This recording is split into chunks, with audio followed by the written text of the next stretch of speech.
শেখ হাসিনা পালিয়ে যাওয়ার পর ক্রীড়াঙ্গনে বিরাজ করছে অস্থিরতা। অন্য সব জায়গার মতো ক্রিকেট বোর্ডেও এতদিন ছিল দলীয়করণ। দাবি উঠেছে সবকিছু ঢেলে সাজানোর। বাংলাদেশের 17 কোটি মানুষের আবেগ ক্রিকেটকে ঘিরেই, তাই বিসিবিকে স্বচ্ছ রাখতে আমূল পরিবর্তনের দাবি তুলেছেন জাতীয় ক্রিকেটাররাও। বিসিবি বেশ কিছু ক্রিকেটারের ক্যারিয়ার ধ্বংস করে দিয়েছে বলে বিস্ফোরক মন্তব্য করেছেন ইমরুল কায়েস। নিজের অফিসিয়াল ফেসবুক পেজে তিনি লিখেছেন, সম্প্রতি একটা সাক্ষাৎকার দেখলাম, বোর্ড কর্মকর্তারা মুখোশ পাল্টে এখন মিথ্যা আশ্বাস দিয়ে যাচ্ছেন।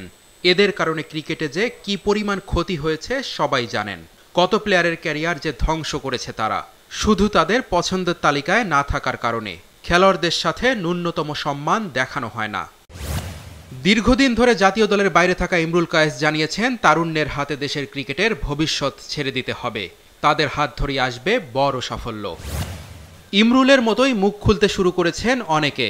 বিসিবির বদল চেয়ে পেসার রুবেল হোসেন সামাজিক যোগাযোগ মাধ্যমে বলেছেন, গত কয়েক বছরে দেশের ক্রিকেটকে ধ্বংস করার নেপথ্যে থাকা ব্যক্তিরা দেখলাম বলছে দেশে সুশাসন চায়। শুধুমাত্র অপছন্দের তালিকায় থাকার কারণে অসংখ্য ক্রিকেটারের ক্যারিয়ার ধ্বংস করে দেয়া ব্যক্তিরা এখন ক্ষমতার পালাবদল দেখে রং বদলানোর চেষ্টা করছে।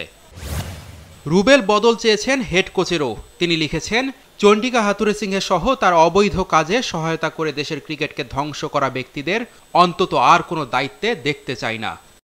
রুবেলের পোস্টে wicket keeper batter Nurul Hasan Sohan লিখেছেন, ভাই অনেক কিছু বলতে চাই কিন্তু বলতে পারছি না, তবে কতক্ষণ নিজেকে নিয়ন্ত্রণ করতে পারবো জানি না।